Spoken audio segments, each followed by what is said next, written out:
Terima kasih Anda masih bersama kami di Indonesia Bicara. Pemirsa, saya ke Pak Wawan. Pak Wawan, tadi ada yang belum tuntas dari PR pemerintah, yaitu marginalisasi, histori, dan juga kekerasan dan pelanggaran HAM yang disampaikan oleh Mas Al-Araf. Kapan ini diselesaikan oleh BIN dan juga pemerintah? Ya, kalau upaya penyelesaian terus ya dilakukan. Saya terlibat dari tahun 93 untuk penyelesaian masalah-masalah Papua ini. Ya, sampai adanya otonomi khusus kan itu sebenarnya upaya untuk memberikan keleluasaan supaya mereka bisa mengatur sendiri mengenai masalah-masalah yang ada di wilayah ini ya. Otonomi ini sudah luar biasa. Karena apa? Yang bisa menjadi kepala daerah ya hanya orang asli dari Papua, sementara dari wilayah lain itu orang Papua bisa nyalon di daerah-daerah lain, orang wilayah provinsi lain nggak bisa nyalon. Itu sebetulnya sudah keleluasaan yang luar biasa. Kita juga memberikan pembangunan yang sangat besar atensi, apalagi zaman Pak Jokowi ini kita memberikan sesuatu lah yang terobosan-terobosan hingga infrastruktur, jalan penghubung, kemudian pasar-pasar dibangun, bandara dan sarana PON, apalagi sekarang itu PON sudah dibangun venue-venue berkelas dunia ya, internasional. Harga BBM juga satu harga sama dengan wilayah lain. Kemudian kita coba menembus dari terisolasian, pembangunan ekonomi juga gencar dilakukan. Semuanya adalah ingin memberikan satu supaya tidak merasa termarginalkan. Bahkan sekarang itu BUMN juga banyak diisi oleh adik-adik dari Papua. Ya, tidak sedikit yang ditargetkan, sekitar 1.000 orang. Itu contoh-contoh saja sekelumit dari upaya kita memberikan itu. Dari sisi pelanggaran HAM juga diupayakan supaya bisa dilakukan untuk perbaikan-perbaikan. Semuanya ini berjalan dengan waktu ya. Di samping juga persoalan lain yang masih terus menggelayuti mengenai masalah-masalah sifatnya politik, masalah sektor ekonomi, serta juga keinginan kita untuk memajukan kesejahteraan umum.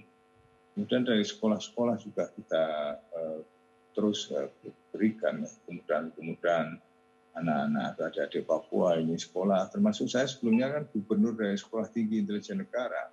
Banyak adik-adik Papua yang kita terima dan kenyataannya juga mereka hasilnya bagus ya. Ada yang IQ-nya 140 waktu itu, bahkan kita kirim ke luar negeri. Adik-adik ini tetap terpilih. Jadi kita ada perhatian-perhatian itu. Kalau soal histori juga terus dipermasalahkan, akan tetapi mengenai masalah integrasi Papua ini kan sudah disahkan Perserikatan Bangsa-Bangsa dan sudah ketok palu. Makanya beberapa kali persoalan di sana menjadi dikembalikan kepada historical bahwa ini sudah diterima di Perserikatan Bangsa-Bangsa. Kalau misalnya itu terus dipermasalahkan dan teruskan, ya kita perlu literasi kepada adik-adik yang masih generasi muda ini supaya paham mengenai itu.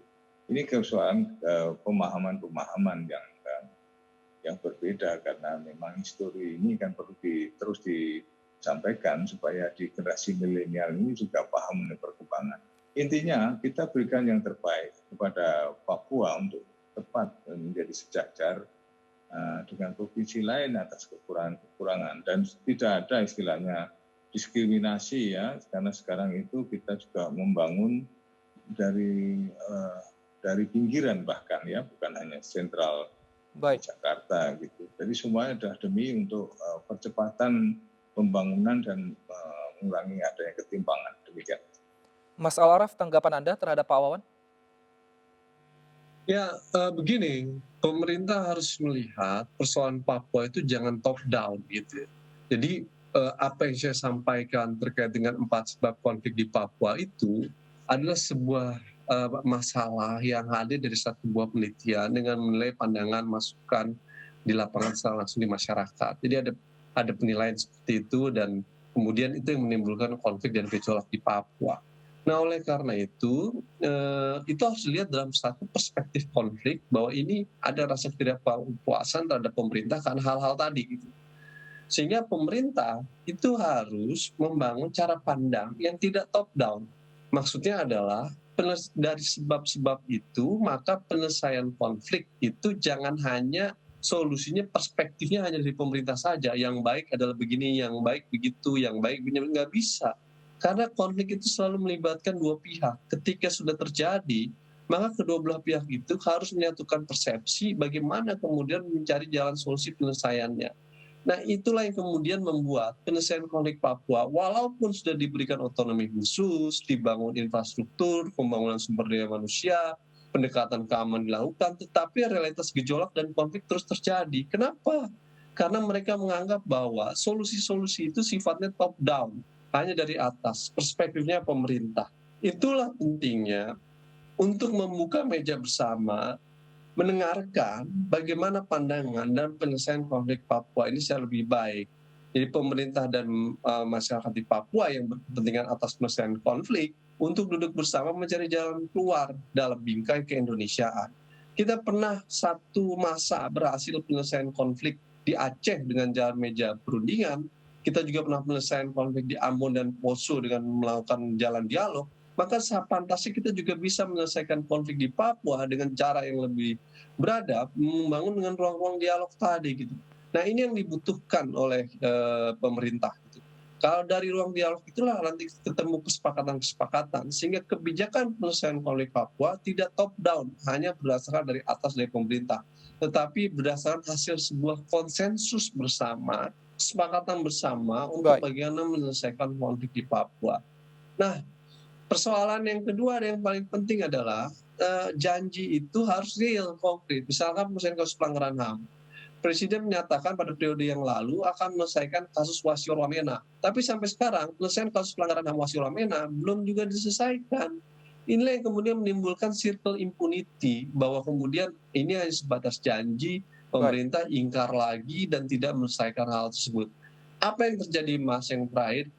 Timbullah yang disebut dengan distrust. Jadi problem di Papua hari ini adalah problem trust. Pemerintah tidak percaya terhadap masyarakat di Papua karena baik. dianggap sebagian besar adalah ingin melakukan kemerdekaan terhadap mereka, tapi di sisi lain masyarakat Papua juga merasa mereka tidak percaya terhadap pemerintah karena pemerintah selalu ingkar janji terhadap janji yang disampaikan. Salah satunya dalam konteks kasus pelanggaran HAM. Nah, problem trust ini problem persoalan pokok di Papua. Kita harus duduk bersama dengan kepala Baik. dingin membangun trust baru. Oleh karena itu adalah pemerintah perlu mengirim satu utusan khusus yang ditunjuk oleh pemerintah, yang dipercaya oleh pemerintah dan dipercaya juga oleh orang Papua untuk menjadi jembatan membangun trust building. Nah, hari ini penyelesaian konflik Papua hanya bisa selesai kalau kita bisa membangun trust building kembali. Nah, perlu ada orang yang bisa membangun itu secara perlahan, bertahap, seperti apa yang dilakukan dalam penyelesaian konflik Aceh, konflik di Baik. Ambon, dan juga konflik di Poso. Pak Wawan, pemerintah ingkar Gitu, katanya Pak, Mas. apa yang dilakukan agar kepercayaan dari seluruh masyarakat Papua ini bisa kembali full ke pemerintah? Saya sayang tidak dengar suaranya Mas Al-Araf ya. Sehingga secara komplit saya tidak bisa mengikuti. Baik, tadi Mas Per- Al-Araf menyatakan ada janji-janji pemerintah yang belum dipenuhi sehingga menimbulkan eh, intrust atau ketidakpercayaan full kepada pemerintah. Apa yang dilakukan BIN agar dan juga pemerintah agar kepercayaan masyarakat ini bisa kembali utuh ke pemerintah sehingga suasana di sana bisa kondusif dan masyarakatnya juga bisa satu paham? Ya, pemerintah berusaha keras ya untuk tetap menyampaikan apa program-program pembangunan. Program-program pembangunan yang di sana memang banyak yang menjadi tidak netes dari biaya apa yang diturunkan ke sana kan ada 1,8 triliun ternyata jika hasil temuan BPK tidak nyampe ke sasaran. Itulah sebabnya maka ini perlu ada satu evaluasi dan terjunnya BPK dan KPK ke sana kan sangat penting karena dana otsus juga demikian besar disampaikan ke sana, ya tidak kecil kan. Dan kalau misalnya itu tidak sampai ke sasaran kan berarti ada sesuatu yang perlu dievaluasi. Dan sekarang yang mengatur dari otonomi khusus kan mereka sendiri yang melakukan. dari pemerintah pusat itu sudah sepenuhnya juga menyerahkan secara otonomi ini secara maksimal dilakukan di Pemda. Kalau Pemdanya masih ada kekurangan, ya silahkan untuk dievaluasi oleh KPK misalnya, BPK dari temuan-temuan yang ada ya supaya ditindaklanjuti. Sehingga pemerintah ini mengikuti apa yang menjadi keinginan program dan juga rancangan-rancangan dari APBD yang dipenuhi juga yang ada juga kita sampaikan. Di samping itu juga dana otsus juga demikian besar digelontorkan, tidak kecil ya dibanding dengan wilayah-wilayah lain, ini sudah luar biasa. Baik. Selain itu tadi Pak Wawan ada katanya tidak melihat masalah ini tidak top down, tidak pemerintah ke masyarakat, tapi juga diajak duduk bicara mengenai permasalahan apa sebenarnya yang membuat mereka seperti itu. Apakah hal ini sudah dilakukan, Pak Wawan? Dari tahun 93 kami selalu melakukan itu. Jadi dialog itu antar masyarakat, antar tokoh agama, tokoh adat itu selalu kita. Tapi pada kenyataannya itu terjadi fluktuatif. Apalagi di sana banyak faksi ya, terutama faksi yang ada dari Murib misalnya, kemudian juga ada faksi Legega Talenggeng, ada faksi Kogoya, ada faksi yang di luar negeri. Kita bicara dengan si A, si B menentang. Dia dengan si B, si A-nya berbalik arah dengan si dan seperti itu. Dan mereka tetap melakukan penyerangan, tetap melakukan penghadangan. Jadi ini merupakan bagian dari terjadinya riak-riak seperti itu. Sehingga inilah yang menjadikan masalah tidak selesai. Sebenarnya kalau misalnya mereka secara serius ya kemudian datang kemudian bicara dari semua pihak faksi yang mengangkat senjata di berbagai wilayah itu konsisten untuk pegang apa yang menjadi kesepakatan ya tidak seperti ini. Begitu juga yang di luar negeri. Jadi mereka jalan sendiri-sendiri. Sering itu menjadi benturan. Ketika di luar negeri juga menyatakan mau ada perundingan dan sebagainya. Yang dari dalam negeri mengatakan dia mewakili siapa? Dia berada di sana. Lama ini juga dianggap sudah pindah ke warganegaraan dan sebagainya. Itu terus-menerus menjadi simpang siur. Tapi secara prinsip kita ingin semuanya bisa dicari jalan keluar secara permanen, sebagaimana kita juga menyelesaikan masalah Aceh ya. Sehingga hanya kita masih perlu waktu ya untuk bisa melakukan ini karena masing-masing masih ada beda-beda friksi yang ada, demikian. Baik, Pak Al-Araf, dari semua yang sudah disampaikan tadi oleh Pak Wawan, bisakah Papua, bara di Papua ini bisa reda dalam waktu dekat, Pak?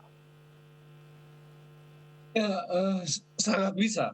Sepanjang ada political will, kemauan politik dari pemerintah untuk berpikir out of the box, berpikir tidak melulu hanya kacamata pendekatan ekonomi dan keamanan saja. Bahwa pendekatan ekonomi penting, iya, tetapi menurut saya itu tidak cukup karena akar konflik dan sebabnya bukan hanya persoalan ekonomi. Nah, oleh karena itulah yang perlu membangun dialog yang inklusif. Mungkin benar pernah membangun dialog dengan orang Papua, tetapi saya memandang dialog yang dilakukan selama tidak inklusif. Dialog inklusif itu perlu melibatkan pihak-pihak siapapun dia yang masih merasa tidak puas dengan Indonesia, baik yang dilakukan secara damai atau bersenjata, untuk duduk bersama. Nah, oleh karena itulah dialog inklusif ini perlu dibangun. Dan saya percaya bahwa sepanjang ada kemauan politik untuk menyelesaikan konflik Papua dengan cara yang lebih persuasif, dengan cara yang lebih berperi kemanusiaan, dengan cara yang lebih humanis, maka upaya penyelesaian konflik Papua dapat dilakukan. Tetapi kalau kita terus memilih jalan dengan pendekatan-pendekatan misalkan keamanan, operasi militer, dia tidak akan bisa menyelesaikan konflik di Papua. Justru dia akan memperkeruh konflik dan kekerasan yang terjadi. Saya sih berharap agar ada utusan dari pemerintah yang bisa meretas, membangun jalan baru untuk membangun ruang dialog yang inklusif itu, Mas. Baik, kita harapkan pemerintah dan juga pihak yang bersengketa ini bisa duduk bersama sehingga menghasilkan satu kesimpulan yang win-win solution, keduanya aman, keduanya saling menerima sehingga tidak ada lagi warga ataupun aparat yang gugur dalam menciptakan wilayah Papua yang lebih kondusif. Dan pemirsa, demikianlah Indonesia Bicara hari ini. Kita harapkan perbincangan kita ini bisa meredam bara di tanah Papua. Saya Wilson Purba. Sampai jumpa.